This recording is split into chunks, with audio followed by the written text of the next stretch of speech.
बम धमाके, non stop गोलीबारी, rocket धमाके, आगजनी और जलते शहर। सीरिया चल रहा है। पहले से कहीं ज्यादा भीषण युद्ध शुरू हो चुका है।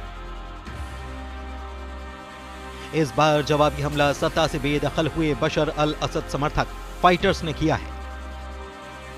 सीरिया में जहां जहां हयात अल तहरीर लड़ाके मौजूद हैं, वहां पर ताबड़तोड़ अटैक चल रहा है। सबसे खूनी लड़ाई लताकिया और टार्टस में चल रही है। सड़कों पर दौड़ती गाड़ियों से हथियार बंद लड़ाके बारूद बरसा रहे हैं। मकानों से मानो ज्वालामुखी विस्फोट जैसा लावा निकल रहा है।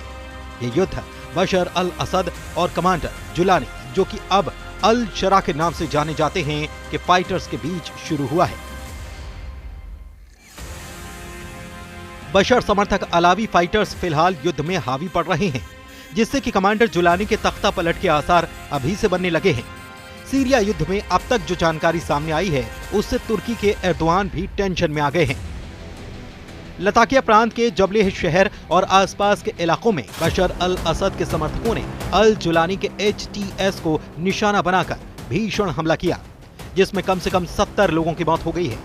न्यूयॉर्क टाइम्स की रिपोर्ट के मुताबिक सीरिया की नई सरकार की सेना और देश से भगाए गए तानाशाह बशर अल असद के वफादार बंदूकधारियों के बीच रात भर खूनी झड़प होती रही और इसमें 70 से ज्यादा लोगों के मारे जाने के साथ ही कई दर्जन लोग घायल हुए हैं। उधर सीरिया के विदेश मंत्री असद शैबानी का कहना है कि कुछ संगठनों की सीरिया में आतंकवादी गतिविधियों में इजाफा हो रहा है। ये सीरिया की राष्ट्रीय सुरक्षा और सामान्य रूप से क्षेत्रीय सुरक्षा के लिए बड़ी चुनौती है। हमारा मानना है कि ये खतरे न सिर्फ सीरिया तक सीमित होंगे, बल्कि पूरे क्षेत्रीय सुरक्षा को प्रभावित करेंगे। कमांडर जुलानी के खिलाफ बगावत करने वाले बंदूकधारी दमिश्क को रौंदने निकल पड़े हैं। सीरिया की सड़कें खून से लाल हो चुकी हैं। लताकिया में युद्ध के लिए निकले जुलानी के फाइटर्स ने भी करारा जवाबी हमला शुरू कर दिया है। HTS फाइटर्स ने ऐलान किया है कि बशर अल असद समर्थक एक भी लड़ाके को अब बख्शा नहीं जाएगा। जबलेह फ्रंट पर मोर्चा संभाल रहे फाइटर अबू दाहर की दहाड़ सुनिए। रात के अंधेरे में सड़कों पर दौड़ती बख्तरबंद गाड़ियां, हथियारों से लैस लड़ाकों का दल, मजहबी तकरीरों से गूंजता पूरा इलाका। सीरिया का यही सच है। सीरिया के नसीब में शांति नहीं है। कुछ दिन पहले हुए खूनी तख्ता पलट के बाद शुरू हुआ युद्ध का नया अध्याय कई मुल्कों के महायुद्ध में बदल सकता है। लताकिया और टार्टस प्रांत में जहां एक बार फिर से संघर्ष भड़क उठा है, ये इलाके सीरिया के भूमध्य सागरीय तट पर आते हैं। ये दोनों इलाके बशर अल असद के गढ़ कहे जाते हैं। लताकिया के ग्रामीण इलाकों में असद समर्थकों ने 16 सुरक्षा कर्मियों को मार डाला है। सीरिया की नई सेना के खिलाफ अब तक का यह सबसे घातक हमला है। Syrian observatory for human rights ने जानकारी दी कि जबलेह पहाड़ी और तटीय इलाकों में असद के वफादारों से भीषण युद्ध चल रहा है। युद्ध की शुरुआत के आरोप कमांडर जुलानी ने बशर अल असद के पूर्व कमांडर सुहेल अल हसन पर लगाए हैं। दावा किया गया है कि कमांडर सुहेल अल हसन के लड़ाकों ने जुलानी सेना की सुरक्षा चौकियों पर हमला किया है। जवाब में सीरिया के सरकारी बलों ने लताकिया के एक गांव पर हेलीकॉप्टर से हमला किया, जिसके बाद ये युद्ध भड़क उठा। कमांडर अल हसन को द टाइगर कहा जाता है। सीरिया में अल हसन को ख्यात है। कमांडर अल हसन होम्स मिलिट्री कॉलेज में 1991 में लेफ्टिनेंट कर्नल बने थे। इसके बाद वो सीरिया वायुसेना रक्षा की विशेष संचालन इकाई में शामिल हुए। सीरियाई अरब सेना के सीरिया पैराट्रूपर टुकड़ियों की ट्रेनिंग अल हसन की देखरेख में हुई। सीरियाई अरब सेना के सेंट्रल कमांड संभालने के बाद हसन दमिश्क में तैनात हुए। सीरिया सिविल वॉर में अल हसन ने अल कायदा से लंबी लड़ाई लड़ी है। साल 2013 में अल हसन ने लताकिया से जबात अल नुसरा को मार भगाया था। सीरिया के गृह युद्ध में एक भी मोर्चे पर जंग न हारने का रिकॉर्ड अल हसन के नाम पर है।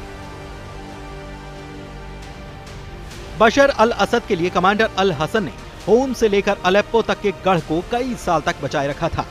अल हसन को लेकर आखिरी बार तुर्की ने बड़ा दावा किया था। तुर्की ने ऑपरेशन स्प्रिंग शील्ड में अल हसन को निशाना बनाने का ऐलान किया था। अल हसन को ड्रोन अटैक में घायल होने की जानकारी भी दी गई थी, मगर इसके बाद भी उनका अता पता नहीं चल रहा था। अब सीरिया में जब दोबारा भीषण लड़ाई छिड़ गई है, तो सीरिया के टाइगर का नाम फिर से सामने आ चुका है।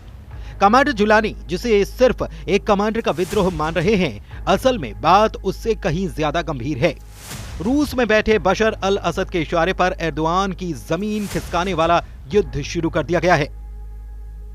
रिपोर्ट के मुताबिक सीरिया के तटीय राज्यों में नई बनी सुन्नी मुस्लिम सरकार के खिलाफ जबरदस्त गुस्सा है। सुन्नी लीडरशिप के खिलाफ अलावी समुदाय तख्ता पलट युद्ध शुरू कर चुकी है। तटीय क्षेत्र सीरिया के अलावी अल्पसंख्यकों का गढ़ है, जिसमें असद का परिवार भी शामिल है। अलावी समुदाय सीरिया की कुल जनसंख्या में 10% के करीब है। गिनती में कम होने के बावजूद अलावी लीडर्स ने 50 साल तक सीरिया की सत्ता अपने हाथ में रखी।